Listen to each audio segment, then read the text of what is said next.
อีกประเด็นเรื่องหนึ่งนะคะนอกจากนายพิธาลิ้มเจริญรัตน์แล้วเนี่ยก่อนหน้านี้นายปิยบุตรแสงกนกกุลมีการเรียกร้องนี่แหละหลังจากที่บุ้งเนติพรเนี่ยเสียชีวิตบอกว่าต้องมีการผลักดันนะทั้งเรื่องของกฎหมายนิรโทษกรรมที่ต้องมีการผลักดันเอามาตรา112เนี่ยเข้าไปรวมด้วยเพราะว่านายปิยบุตรเนี่ยมองว่าการเสียชีวิตของบุ้งนั้นเป็นคดีที่มีแรงจูงใจทางการเมืองพอประเด็นเรื่องนี้ออกมาเนี่ยคุณธนกรวังบุญคงชนะออกมาตอบโต้ทันทีแล้วมองว่าไม่เห็นด้วยเพราะว่าการแก้ไขทั้งเรื่องของมาตรา112หรือว่าจะรวมมาตรา112เนี่ยเข้าร่วมกับร่างพรบนิรโทษกรรมนั้นจริงๆแล้วเนี่ยทั้งหมดทั้งมวลเนี่ยจะเป็นการแก้ไขเลยแล้วก็ตามมันคือการแก้ที่ปลายเหตุแล้วก็ย้ำมาตลอดสถาบันพระมหากษัตริย์นั้นไม่เกี่ยวข้องกับการเคลื่อนไหวทางการเมือง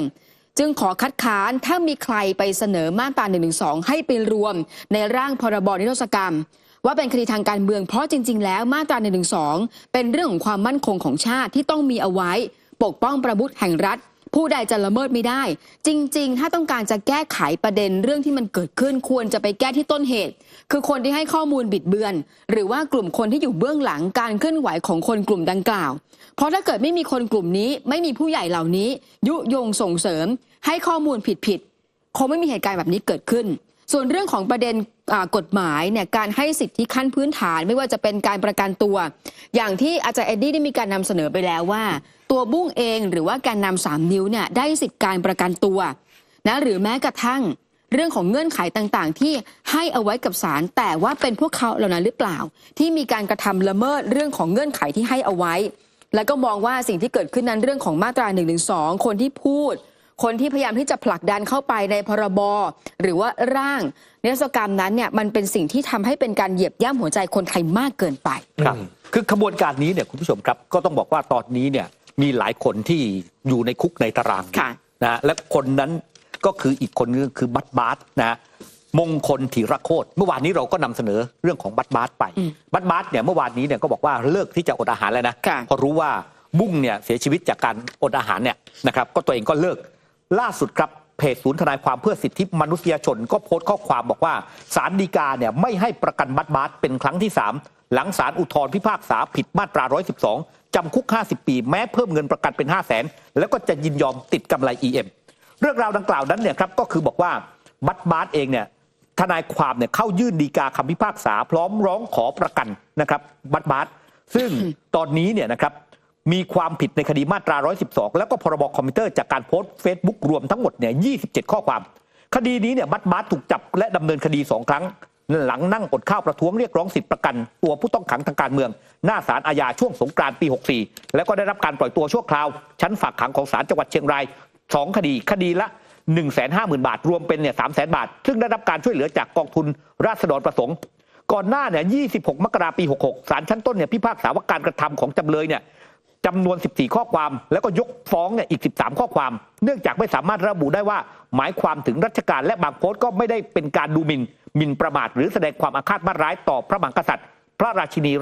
รัชทายาททำให้ไม่เป็นความผิดตามมาตรา112ก็ลงโทษจำคุกเนี่ยกระทงละ3ปีรวม14กระทงจำเลยเนี่ยให้การเป็นประโยชน์ลด1 ใน 3จำคุกกระทงละ2ปีรวมโทษจำคุกเนี่ย28 ปี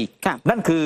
ชั้นต้นนะต่อมาจำเลยและโจทย์เนี่ยยื่นอุทธรณ์ฮะศาลอุทธรณ์ภาค5เนี่ยให้ขอให้ศาลเนี่ยลงโทษจำเลยในทุกข้อความ27ข้อความกระทั่ง18 มกราคม 67ศาลจังหวัดเชียงรายนั้นพิพากษา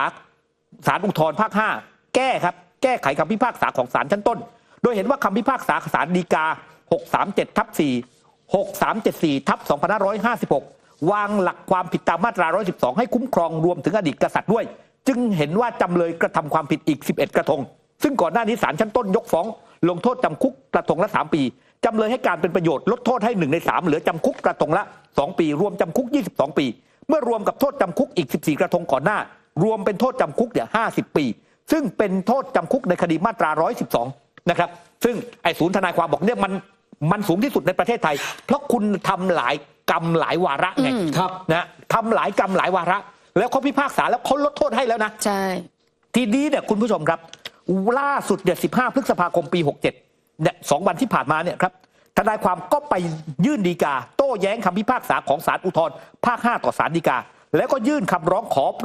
ล่อยตัวชั่วคราวระหว่างฎีกาอีกครั้งเป็นครั้งที่3วางเงินประกัน500,000 บาท ระบุเหตุผลสำคัญในคำร้องว่าคดีของจำเลยเนี่ยยังไม่สิ้นสุดแล้วได้ยื่นฎีกาต่อศาลมาพร้อมกับคำร้องขอปล่อยตัวชั่วคราวในชั้นฎีกาที่ผ่านมาจำเลยไม่เคยมีพฤติการหลบหนีมาก่อนมารายงานตัวต่อศาลด้วยตนเองทุกครั้งนอกจากนี้จำเลยยินยอมให้ศาลกำหนดเงื่อนไขการปล่อยตัวไม่ว่าจะเป็นการรายงานตัวต่อผู้กำกับดูแลหรือการติดอุปกรณ์อิเล็กทรอนิกส์ติดตามตัวหรือว่ากำไร EM เนี่ยซึ่งศาลชั้นต้นเนี่ยมีคำสั่งให้ส่งคำร้องดังกล่าวให้ศาลฎีกาพิจารณาสั่งเช่นเคยจนกระทั่ง16 พฤษภานะครับศาลฎีกามีคำสั่งยกคำร้องขอปล่อยตัวชั่วคราวระหว่างฎีกาของจำเลยครับนะก็อยู่คุกต่อไปคุณผู้ชมครับณขณะนี้ถ้าภาษาของข่าวสารก็จะเห็นว่ามี2แนวคิดชัดเจนแนวคิดที่1ก็คือแนวคิดของพวกกลุ่ม3นิ้วหรือว่าด้อมส้มหรือว่า3กีบที่เขาเรียกกันผมไม่ได้ไปเรียกคุณหรอกถึงแม้ว่าผมอาจจะเห็นด้วยกับบางฉายาเนี่ยก็จะพยายามเอาอารมณ์ขึ้นมาชี้นำสังคมเช่นบุ้งตายครอบครัวเขาจะอยู่ยังไงทำไมไม่ให้ประกันตัวทำไมถึงปล่อยเขาตายแต่ความจริงจะถูกละเลยไปจากกลุ่มนี้เช่นตายกี่โมงตายเพราะอะไรได้ประกันตัวแล้วทำไมถึงยังผิดเงื่อนไขและสุดท้ายทำไมไม่ยอมกินข้าวอันนี้คือความจริงส่วนอีกฝั่งหนึ่งก็จะเป็นคุณสุพนัทอภิญญาณคุณอานนท์ศักดิ์วรวิทย์หรือจะเมื่อสักครู่นี้คุณเอ็ดดี้อัศดางยมนาถก็จะเอาความจริงขึ้นมาเลยว่าเฮ้ยมาตรา112ไม่ได้ทำให้บุ้งตายนะบุ้งตายเพราะว่าบุ้งอดอาหารเองและบุ้งทำผิดเงื่อนไขการประกันตัวศาลจึงไม่ให้ประกันตัวแต่ถ้าบุ้งไม่ได้กระทำความผิดซ้ำแล้วซ้ำอีกป่านนี้บุ้งก็ได้นั่งกินสุกี้อยู่ฝรั่งเศสกับพวกใครบางคนแล้วอะไรประมาณนี้อีกหนึ่งท่านที่ออกมาแล้วก็เห็นตรงกับกลุ่มนี้ด้วยเช่นกันคือรองศาสตราจารย์หฤลักษณ์สูตบุตรอดีตรองอธิการบดีฝ่ายบริหารบุคคลของมหาวิทยาลัยธรรมศาสตร์ซึ่งอาจารย์หฤลักษณ์เนี่ยบอกเลยนะเป็นการสูญเสียคนมีความสามารถมีศักยภาพคนหนึ่งที่อาจจะได้โอกาสทำสิ่งดีๆเป็นประโยชน์ต่อสังคมและประเทศชาติในอนาคตเป็นเรื่องน่าเศร้าและน่าเสียดายอย่างยิ่งเสร็จแล้วอาจารย์หฤลักษณ์ก็ไล่ไปว่าบุ้งตั้งแต่เรียนเป็นยังไงมาชุมนุมกับกปปสด้วยนะแต่ชีวิตเปลี่ยนไปเพราะไปฟังช่อพันนิกานี่แหละอาจารย์บอกว่าเปลี่ยนจุดยืนไปหลังจากได้ข้อมูลจากพันนิกาวานิชว่าคนเสื้อแดงต้องเสียชีวิตจำนวนมากจากการสลายการชุมนุมจึงรู้สึกผิดต่อคนเสื้อแดงมาตั้งแต่ปี 2563 เข้าร่วมกับกลุ่มนักเรียนเลวและกลุ่มทะลุวังแล้วอาจารย์หฤลักษณ์ก็ไล่ไปครับคล้ายๆกับที่อาจารย์เน็ดดี้บอกว่าหลังจากที่บุ้งตายพรรคก้าวไกลคณะก้าวหน้าแนวร่วมขบวนการก็ไม่พลาดที่จะใช้โอกาสนี้สื่อสารข้อความทางการเมืองในมุมที่ต้องการแน่นอนไม่พ้นข้อความเดิมๆที่เป็นแผ่นเสียงตกร่องคือคนเห็นต่างไม่สมควรตายหรือติดคุกการประกันตัวเป็นสิทธิ์ของทุกคน2เรื่องนี้อธิบายกันอย่างไรก็ไม่ยอมรับรู้ไม่ยอมได้ยินว่าการเห็นต่างไม่เป็นความผิดแต่การกระทำที่ไปละเมิดผู้อื่นที่ตัวเองเห็นต่างหากนั่นแหละที่เป็นความผิดของกฎหมายสุดท้ายอาจารย์หฤลักษณ์ก็บอกว่าบุ้งเนี่ยเป็นคนหนึ่งที่เป็นผลผลิตของขบวนการล้มล้างสถาบันพระมหากษัตริย์ที่รู้กันอยู่ว่าใครบ้างมีบทบาทใครบ้างอยู่เบื้องหลังการเสียชีวิตของบุ้งไม่สามารถโทษใครได้เลยนอกจากไอ้พวกขบวนการนี้จริงอยู่ผู้เห็นต่างไม่สมควรตายแต่พวกคุณไม่ใช่หรือที่ป้อนข้อมูลที่กึ่งเท็จกึ่งจริงชักนำให้เป็นไปอย่างที่พวกคุณต้องการสนับสนุนให้พวกเห็นต่างและเมื่อพวกเขาผิดกฎหมายคุณก็ว่าสิ่งที่พวกเขาทำถูกต้องแล้วบุ้งควรเป็นผู้ทำประโยชน์ให้ประเทศชาติได้ถ้าได้รับการชักนำทิศทางที่ถูกต้องทิ้งท้ายครับพวกเขาต้องตายอีกกี่คนพวกคุณจึงจะล้มเลิกขบวนการนี้เสียทีผมเชื่อว่าคนดูตอบได้ครับมันไม่ล้มเลิกหรอกครับคุณผู้ชมครับคือเรื่องราวที่เกิดขึ้นนั้นเนี่ยบางคนก็บอกว่านี่แหละมันกำลังกลายเป็นปัญหาเรื่องของสังคมนะครับแล้วมันก็ปัญหาสังคมเนี่ยทุกวันนี้เนี่ยมันก็มีหลายเรื่องหลายประเด็นนะครับที่นำมาไปสู่เรื่องของความแตกแยกล่าสุดนั้นมีความคิดเห็นจากคุณกนกวงศ์ตระหง่านรองหัวหน้าพรรคชาติไทยพัฒนาและก็คณะที่ปรึกษาติดตามเร่งรัดขับเคลื่อนนโยบายรัฐมนตรีว่าการกระทรวงพม.นะครับได้โพสต์ Facebook ส่วนตัวถึงประเด็นความแตกต่างต้องเร่งแก้ไขก่อนแตกแยกโดยบอกว่าการจัดการความแตกต่างในสังคมไทยและการเมืองไทย10ตัวอย่างที่ต้องการคำตอบตัวอย่างที่ยกขึ้นมานี้คือเรื่องจริงที่เกิดขึ้นในประเทศไทยผมไม่ต้องการบอกว่าอะไรดีอะไรไม่ดีอะไรถูกอะไรผิดแต่ต้องการบอกว่ามันมีความแตกต่างเท่านั้นและความแตกต่างเหล่านี้ถ้าไม่ได้รับการบริหารจัดการแก้ไขหรือบริหารจัดการไม่เหมาะสมล่าช้าความแตกต่างเหล่านี้จะกลายเป็นความแตกแยกและความรุนแรงได้ถึงวันนั้นใครก็ช่วยอะไรไม่ได้แล้ว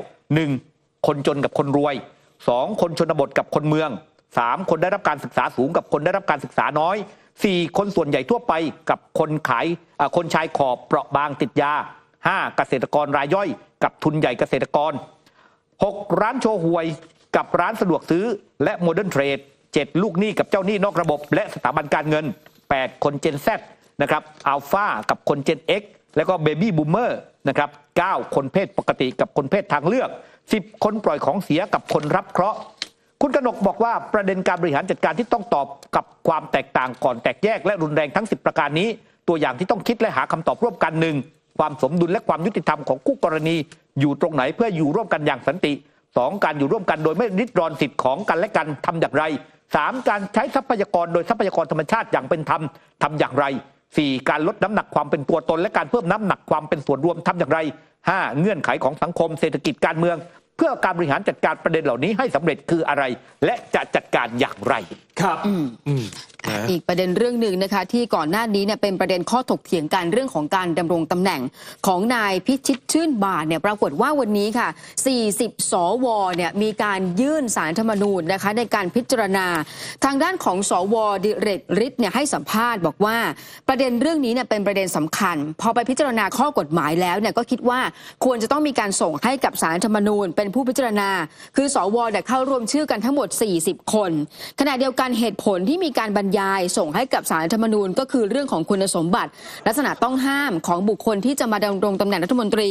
เรื่องของประเด็นฝ่าฝืนจริยธรรมอย่างร้ายแรงขณะเดียวกันนะคะการยื่นให้กับศาลรัฐธรรมนูญพิจารณาการดำรงตำแหน่งของคุณเศรษฐาทวีสินอันนี้ก็เป็นประเด็นที่สืบเนื่องกันเนื่องจากว่า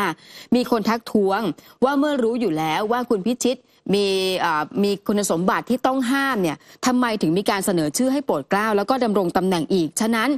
สิ่งสำคัญคือต้องมีการยื่นให้กับศาลรัฐธรรมนูญตีความแล้วก็ต้องให้ความเป็นธรรมไม่ว่าจะเป็นเรื่องของการที่คุณเศรษฐาทวีสินระบุว่าได้มีการหารือกับกฤษฎีกาแล้วแต่ว่าสวดิเรกฤทธิ์มองว่าเป็นการหารือที่ไม่ตรงประเด็นทั้งเรื่องของการพ้นโทษการตีความระหว่างคำสั่งแล้วก็รวมไปถึงคำพิพากษาต่างๆฉะนั้นนี่คือประเด็นปัญหาที่เกิดขึ้นสวจึงเข้าชื่อร่วมกันแล้วก็มีการให้กับศาลรัฐธรรมนูญนั้นวินิจฉัยนะถึงประเด็นเรื่องนี้แล้วก็ศาลก็ได้มีการรับเรื่องในประเด็นเรื่องนี้แล้วด้วยครับก็รับไว้ตอนเวลา 10:20 นาทีหลังจากนี้ก็อยู่ที่ศาลรัฐธรรมนูญจะพิจารณาแล้วล่ะว่าความเป็นรัฐมนตรีของนายกรัฐมนตรีและรัฐมนตรีประจำสำนักนายกจะต้องหยุดปฏิบัติหน้าที่ก่อนไหม